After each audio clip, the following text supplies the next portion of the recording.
नमस्ते। विरासत में आपके एक बार फिर स्वागत बा।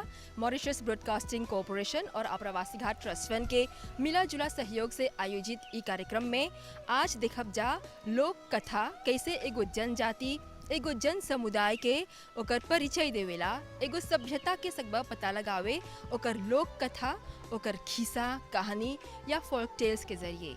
और आज के ई कार्यक्रम के हमने के मेहमान रयन शोधकर्ता डॉक्टर अजीत कुमार राय जे उत्तर प्रदेश से हवन। अपन पीएचडी के बाद उ शोध करत हवन लोकगीत लोक कथा पर। त उनकरा आज के कार्यक्रम में सुनब जा। हमार जन्म जौन है उत्तर प्रदेश का गाजीपुर जिला में एगो गांव है छोट बीरपुर, उइजा भइल है। उ जौन क्षेत्र है उ यूपी बिहार का बॉर्डर पे है। तो हमार भोजपुरी से बचपने से लगाव है। हम लोग पैदा बन जा तबे से भोजपुरी बोलत हई जा, सुनत हई जा।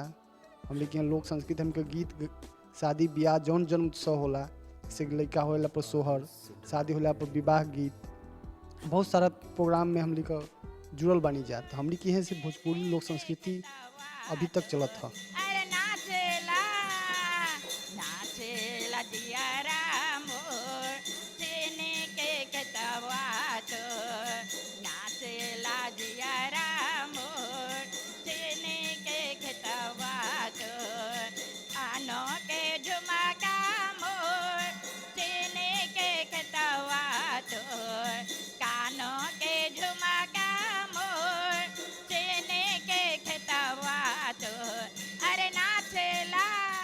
हम जैसे अपन पीएचडी के लिए रहनी तो भारतीय प्रवासन पर कैले रहनी। ओकरा बाद हम जब मॉरिशस के बारे में सुननी तो यहाँ भोजपुरी लोक संस्कृति पर हम पोस्ट डॉक्टरेट कैनी। ओकरा बाद हम जब यहाँ आई रहनी तो भोजपुरी लोक कथाओं पर हम देखनी कि बहुत ज़्यादा काम होता है ये एमजीआई में। तो हमू सोचनी कि एक भोजपुरी और मॉरिशस का भोजपुरी लोक कथा और भारत का भोजपुरी लोक कथा पे हमू एगो काम करी, जो नाम हम तुलनात्मक अध्ययन करके देखी कि दोनों का कहानी में का अंतर बा।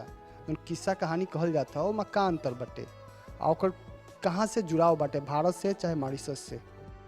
जैसे हमनी का लोक कथा जौन बाटे वो मौखिक रूप से बाटे, हमनी का अपने दादा परदादा से सुनल नहीं जा।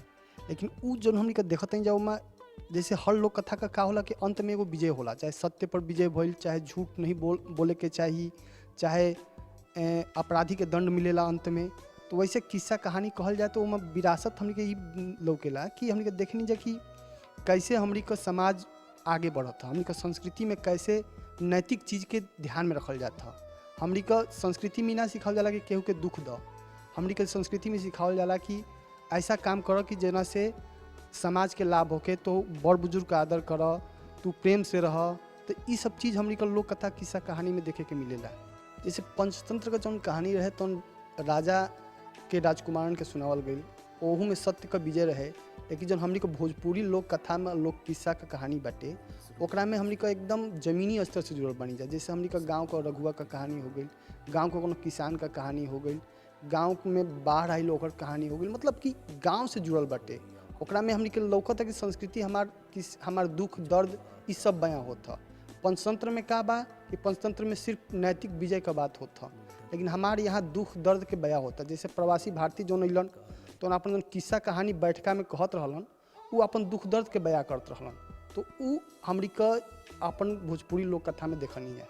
जैसे एगो हम कहानी सुनले किस्सा है कि एगो हमारे गांव से संबंधित था कि हमारे गांव से गइलन उ कलकत्ता नौकरी करे खातिर। तो अंग्रेजन के कहल जात रहे कि रावण का खानदान के रहलन से उनके पकड़लन से आ लेके कहलन से कि चल तो के सोना के खोज में लेके चलल जी, क्या कि तू नौकरी खोजे आइल वाला कलकत्ता में नौकरी तो मिलत नहीं खे।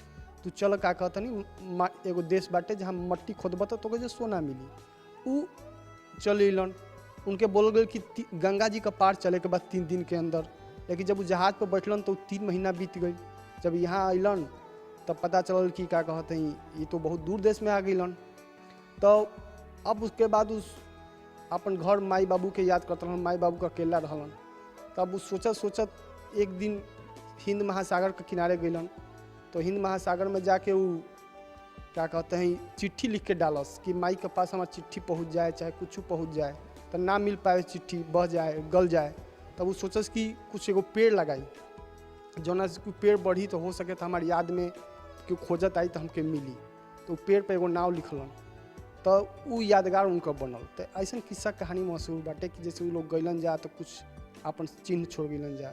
लोक कथा, लोक कहानी, खिस्सा ये सब यूनेस्को के अमूर्त विरासत के गिनती में आवेला। यूनेस्को के जो 2003 कन्वेंशन बा ओकर में चुटकुला, कहानी, खिस्सा ये सब आवेला और एकर अंतर्गत हमने खाली उ लोक कथा के माध्यम से एगो कहानी के ही संरक्षण नहीं करीला जा, ओकर जानकारी नहीं पाइला जा खाली, बल्कि एगो पूरा सभ्यता, एगो ऐसन भाषा के संरक्षण करीला जा जेकर पीछे मुहावरा बा, जेकर पीछे ऐसन ऐसन स्थिति के वर्णन बा जोन ऐतिहासिक है। तो ई दृष्टि से लोक कथा हमनी के एगो पूरा जोन सभ्यता बा ओकर जोन जानकारी बा उ अपन कंधा में ढोइले आवेला और पीढ़ी दर पीढ़ी ई चलले आवेला। हमनी के जोन शोधकर्ता हवन आज उ हमनी के बहुत ही साफ शब्दों में हमनी के समझावत हवन कैसे लोक कथा के माध्यम से सकबा एगो देश और दूसर देश के बीच जो नाता रिश्ता बा, जो संपर्क बा ओके ओकर पता लगावे और ओकर बारे में जानकारी पावे। तो ये सब लोक कथा हमनी के देश में जब हमनी के पूर्वज लोग आ रहलन जा उस समय से चलले आवता और आज भी जब देखबा राजा रानी के खिस्सा सुनावल जाला तो मॉरिशस तो एगो ऐसन टापू देश रहल जहाँ राजा रानी नहीं रहल, फिर भी हमनी के पूर्वज लोग हमेशा से राजा रानी के खिस्सा सुनेले आल हवन जा। और ई सब यही बात के परिचय देवेला कि हमनी के पूर्वज लोग एगो ऐसन सभ्यता से जुड़ल रहलन जा जहाँ पर ई सब जोन प्रणाली के उ लोग वर्णन करत हवन जा वो वहाँ पर कायम रहल। और यही दृष्टि से खाली मॉरिशस में ही नहीं, आप कोनो भी देश में जाइबा तो वहाँ पर जोन उ लोग के वंशज बा जोन दूसर देश से प्रवास होके गईले हवन जा, तो उ लोग के खिस्सा कहानी में जब सुनबा तो तू जान जाइबा कि उ लोग के जोन शुरुआती पीढ़ी रहल, उ लोग के पूर्वज के उ लोग के अपन देश कहाँ रहल, कौन देश से उ लोग निकल के आल हवन जा। यही तरह से मॉरिशस में जब हमने गुलाम लोग के वंशज के कहानी सुनब जा तो हमने के उ लोग के संस्कृति, उ लोग के सभ्यता, उ लोग के भाषा के परिचय मिली। तो इस तरह से आज लोक कथा एगो शोध के विषय बन गल बा जहाँ पर बड़ा बड़ा परियोजना चलता देश विदेश में। जौन ई जैसे प्रवासन से जौन संबंधित बाटे ओमा तो बहुत सारा घटना जौन बाटे लोगन का जीवन से संबंधित बाटे। जे गइल तो ओकर पत्नी अपना किस्सा कहानी लइकन के सुनैलस, या जेकर बेटा चल गइल उ माई बाप अपन दूसरा बेटा बहू के कहानी सुनैलस। तो ई घटना कहीं ना कहीं एगो परिवार से, एगो प्रवासन से जुड़ल बाटे। जौन लोक कथा में बात बा और जौन ऐतिहासिक आप कहनी है वो ऐतिहासिक लिखल स्रोत कहल जा सकेला, लेकिन लोक कथा में हम देखनी कि मौखिक लोक कथा बाटे। अभी तो लिखित ओकर स्रोत नहीं खे कि के कहलस, एकर केकरा से संबंधित बाटे। लोक कथा कहीं ना कहीं तो जीवन से संबंधित बा, वो भी तो एक घटना बाटे। हाँ, चाहे ओके हम काल्पनिक रूप में प्रस्तुत करी, चाहे ओके ऐतिहासिक रूप में प्रस्तुत करी। जैसे एगो लोक कथा हम हनुमान जी से संबंधित बता देते हैं। जैसे तुलसीदास में सुंदरकांड में एगो चौपाई बा कि जही गिरी चरण देई हनुमंता चलऊ सोगा पाताल तुरंता। तो कहल जाला कि हनुमान जी एगो जब श्रीलंका पार कर गलन तो एगो पहाड़ के ऊपर वो अपन पैर रखलन और उड़लन, तो पहाड़ जौन बाटे पताल के नीचे चल गई। तो उहे पहाड़ जौन बाटे आके मॉरिशस के रूप में विकसित भइल। तो जब वो जैसे कहल जाता कि पहाड़ बोलन सा, तो वो बोलस हनुमान जी से पूछलस कि हमार का गलती रहे कि हमके भारत से तू अलग कर दहला। तो वो आशीर्वाद दहलन हनुमान जी के कि तू जा, तू भारत के रूप में जानल जीव, छोटे गो भारत, आ हमार चरण पड़ल बाटे तो हनुमान जी का हमार पूजा तहार देश में या हम तोहरा संगे हमेशा रहम। तो ऐसे आजकल कहल भी जाला जैसे लोक कथा में भी कि हनुमान जी वहाँ मॉरिशस के रक्षा करेलन, चाहे वहाँ के लोगन का।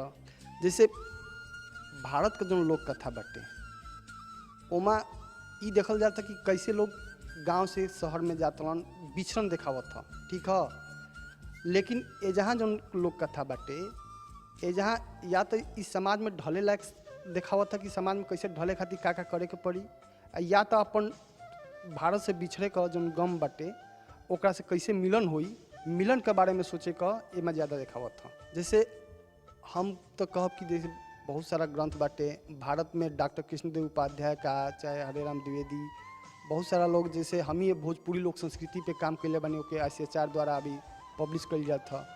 तो उ सब ऐसन ग्रंथ बनल सन जना में हम देख सकें, जैसे हजारी प्रसाद द्विवेदी भी लिखले बनल लोक पर। तो ये सब प्रमुख ग्रंथ बनल सन जना पे आदमी देख सकेला कि कैसे लोक कथाओं पे, लोकगीतन पे काम कइल जा सकेला। एकरा अलावा जैसे MGI में खुद ही सेंटर बाटे, वहाँ बहुत सारा पब्लिश होत हो बुक। तो भोजपुरी लोक कथा, चाहे लोकगीत, चाहे लोक संस्कृति, चाहे लोक कहानियाँ, इस सब पे बहुत सारा काम चाहे तो शोधकर्ता लोग कर सकेलन जा। और ये पर बहुत ज़्यादा आयाम बाटे। आप खाली मॉरिशस के या भारत के न देखे कि आप चाहे तो गयाना, फिजी का भी भोजपुरी के लेके देख सकीना, ऊपर काम कर सकीना। जैसे अभी हम कई लोगन का घरे भी घूमल बानी, तो वहाँ जैसे हम देखनी कि कैसे अभी जे के रबिता दी से मिल रहनी, तो वो कैसे भोजपुरी भरतनाट्यम के भोजपुरी लोकगीतन में प्रस्तुत करत रही। तो एगो एक बहुत नया प्रयोग बाटे। चाहे भोजपुरी स्पीकिंग यूनियन के द्वारा जौन बाटे देखल जाए गीत गवाई कार्यक्रम, चाहे कुल पुस्तकन का रचना, ये सब बड़ा अच्छा कार्यक्रम बाटे। और ये सब भोजपुरी के बढ़ावे खातिर, चाहे ओकर विरासत के संरक्षित करे खातिर एक बहुत बड़ा योगदान बाटे। एक अलावा हम देखनी कि जैसे घरन पे जौन डिजाइन होता, जैसे हमरी के हैं भोजपुरी में एक चित्रकारी कल जाला शुभ शुभ मुहूर्त पे, तो उस सब चित्रकारी कुछ घरन पे हम देखनी। जैसे हनुमान जी वाला हम कहीं जैसे रक्षा करेलन, तो हर गांव के हर घर के बाहर एगो चबूतरा बाटे जहाँ तुलसी जी हनुमान जी बालन।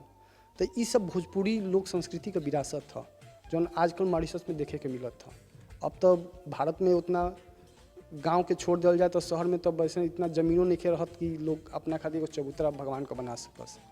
लेकिन मॉरिशस में आज भी बड़ा भी घर बाटे, चाहे छोटा भी घर होके, चाहे वो गांव होके चाहे शहर होके, जरूर हनुमान जी का एगो चबूतरा हिंदू परिवार में देखे के मिलत था। आज देख लीजा कैसे हमने के अमूर्त विरासत के अंतर्गत खाली गीत संगीत नहीं आवेला, बल्कि लोक कथा, भाषा, चुटकुला, मुहावरा ये सब आवेला। और एकर सब संरक्षण करबा ता अपन सांस्कृतिक धरोहर के संरक्षण करबा। आज के कार्यक्रम के आप दिखला पसंद करला हमेशा की तरह बहुत धन्यवाद। अगला विरासत तक हमने के आज्ञा दा। धन्यवाद, नमस्ते।